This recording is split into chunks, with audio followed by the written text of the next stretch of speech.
Good evening, ladies and gentlemen. Thank you so much for coming out to support the film. My name is Will Denovia. I'm a film programmer here at the festival, and as my colleague Chris McDonald said at the outset, we are delighted to be joined this evening by the director of The Revolution Won't Be Televised. She has come all the way from Dakar, Senegal to answer your questions. Please join me in giving a warm welcome to Rama Thiaw.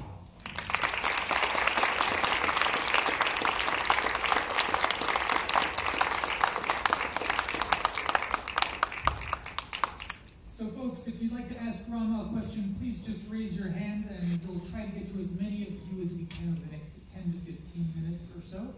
But perhaps, just to get the conversation started, I'd like to ask Rama to talk to us a little bit about some of the rich political history that we get here in this film. There's a wonderful scene near the beginning where Thiat says, "I learned to love and respect history." I was wondering, could you talk to us a little bit about how the activism of Thiat and Kilifeu builds on the work and the efforts of a previous generation of Senegalese activists? Thank you for being here.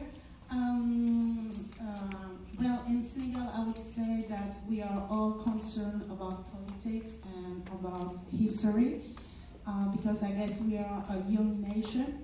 And we do have, first, I would say, people who struggle to get the independence, like Senghor, but also other great and kind of controversy men like also Sékou Touré, Kwame Nkrumah, and so and so and so. So this first generation helped us to get independent from France, and there is a second one who came in during 68. The second generation with a man like Blondin Diop, who created the first party, Marxist-Leninist, in Senegal, because at that moment, we were not able to have political parties in Senegal. There was just one political party run and led by Senghor, who was the president at that time. So Hadi Silla, the woman that you saw in the film, she was a director and also a writer, and she belonged to that generation. So she's building a bridge between those two generations, between Thiat generation, my generation, and her generation. I don't know if it's clear. Let me follow up on that. Talk to us a little bit about how you got to know Thiat, and when did you decide that he would be a fascinating subject for a documentary? I was shooting for a film festival, some footage they wanted, almost 13 years ago, and they asked me to take picture of the artist. So Thiat and Kilifeu came, and they were half naked. They were real skinny at that time and very ugly. So I said, to them, "Man, I never seen such an ugly person." And they said, "But we are the best." I said, "Wow, why are you the best?" And they started to tell me, "Okay, just listen our lyrics and you will understand." And then they went on stage and they started to criticize our president, our former president, but also some, I would say, minister, some corrupted men. And I say, okay, they've got guts. And then at what point did you decide, hey, I need to make a documentary about these guys? In 2007, while I was shooting my first feature documentary called Wolfale, The Way of Struggling, I've asked Thiat and Kilifeu to be part of the film, but we had some problem of the sound, etc., etc. So after that, in 2009, I said, okay, I would like to make a whole entire film about you, because I think that each time that we are talking about, committed artists, in reality, they are not. And I think that you are really committed, so you deserve a whole entire film. And in October 2010, I said, okay, let's make the shootings in 2012. And they asked me, why so long? I said, because it will be the election period, and I'm sure that you're going to create something huge, because you always criticize the power. And they say, okay, let's do that. And a few weeks after, they created the Rama movement. And a few weeks after that, the revolution started in 2011 in Senegal. So now they call me the witch. Yeah, we've got a question in the middle there. Yeah, can you tell us a little bit more about the role of music in politics in Senegal? So I'm going to repeat the question just to make sure everyone could hear it. The question was if Rama could tell us a little bit more about the role of music in politics in Senegal. In fact, music in Senegal, I would say it's part of our culture. It's part of it's not just entertainment or just a way of get rid of your problems. It's much more than that, because we use music to have I'm going to say it, pour transmettre les informations. For example, the griots used to sing our history in order to let the young people know their history, because we are an oral society, and the music is a way to give information, history, to convey information, thank you, and to also teach to the young generation their own history. And it's so important, music is so important that even in the political meetings or whatever, everything, each time that we have something really important, we do it with music. For example, when a politician wants to make a meeting, he will have first musician who will sing before the meeting. So music is a really part of our, I would say, DNA. It's not, definitely not the same as in Europe or maybe in North America.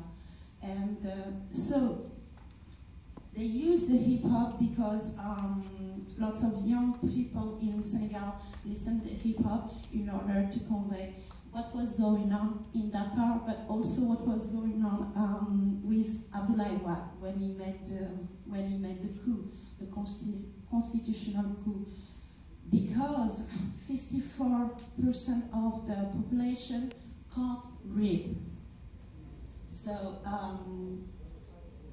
thanks to their lyrics, people in the very, I would say, far and reculé areas were able to know exactly what was going on in Dakar, and were able to know how Abdoulaye Wade was making tricks in our constitution. Yeah, we got another question. Listening to them, they've got an interesting attitude towards politicians, in that they don't seem to like any of them. And yet, what I wonder is, how can they expect the society to eventually change along the lines that they would like to see it change, when they don't seem to have a concept of a different kind of leadership? So in Senegal, they got rid of Wade, but they ended up with Macky Sall, who seems like the implication is he's just the same. And so they have to keep on trying to change things, but they don't want to be politicians themselves, and they don't really support politicians. So how do they So the question was, how do Thiat and Kilifeu, how do they hope to change things in Senegal if they don't want to become politicians themselves and remain reluctant to support other politicians? I would say first, as I know them and we used to exchange some political, philosophical ideas, we all believe in the politics in the first sense, in the sense of Aristotle, the man of the city who increased the city by his work and by his ability. So this is the first sense of politics. So each of us are politicians in a way. And the thing is, it's a revolution. Why? Because Y'en a marre is a collective, c'est une organisation de la société civile. So, it's an organization of the civil society. and now this civil society, this movement is a bridge between the population and the politician. And we do have a participative democracy. We won't go back into, I would say, the normal democracy, because now the population can say to Y'en a marre what they want from the politician, and Y'en a marre will tell it to the politician and put pressure on the politician. So that's why they don't want to become politicians, because they are a counterpower. Yeah, we have a question here. How does the voice of the people get to Y'en a marre and the politicians? The question is, how does the voice of the people get to Y'en a marre and the politicians? In each city, town, or village, you've got a cellule. So a cellule, it's an office of Y'en a marre. And those young people can read. They use internet, they use Facebook, they use Twitter. And so when they receive any political news, they go and tell it to the population who can't read. And the population who can't read will say, okay, we need that our élus locaux, Local people who've been elected, to change this and this and this. So this little office will go to see the elected people and say, okay, this is what the population wants. And when these elected people receive budget from the states, the office asks a publication of how they spend it and where the money goes. Yes, and that's how they created a bridge. And they publish it on a website too. Right, folks, we have time for one more question. Let's go into the back. Yeah. Okay. I have a question story-wise. Leading up to the 2012 election, you chose to follow it very closely. And I believe that the first time we found out the result was a year later. So how did you decide this as a filmmaker in terms of the story, to jump ahead, to reveal the outcome? So the question was your decision Rama's decision to jump ahead in time to reveal the outcome of the election being held. Okay, I wanted to not to show, but try to make you feel what is to be committed. And when you win a battle, you can easily change. You can compromise yourself. And I wanted to know if my first intuition was true. Will they change? Will they change their lyrics? Will they be rich?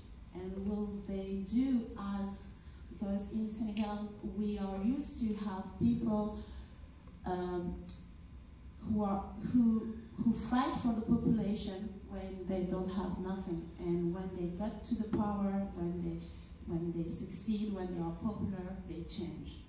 So for me, it was really important to say, but what is beyond the revolution for them? And also, during the election period, they didn't play music, they didn't ask Kurdi, and I felt that something was missing. And so I said, okay, I need to go back to the intimacy, to the musical intimacy, and shows what they are in that side too. So, if it's clear. Well, folks, I'm afraid that's all the time we've got for now. If you've got more questions for Rama, perhaps we can keep the conversation going out in the lobby. I want to remind you all that you can vote for this film, so make sure to do that as you file out. Also want to let you all know that there's going to be another screening of The Revolution Won't Be Televised tomorrow afternoon at Art House, so make sure to spread the word to any folks you know who might be interested in the film. I want to thank you all for coming out to support the film, and I want to thank Rama for joining us and sharing her work with the film. Just one information from Thiat Kilifeu. They asked me to say something to you. They said, okay, you can also try to make the things better if you have a strong civil society, because your strong civil society can work to push your government to have better policy in the international places.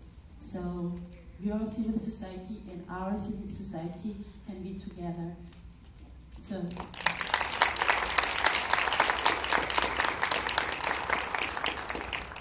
That'll be the last word.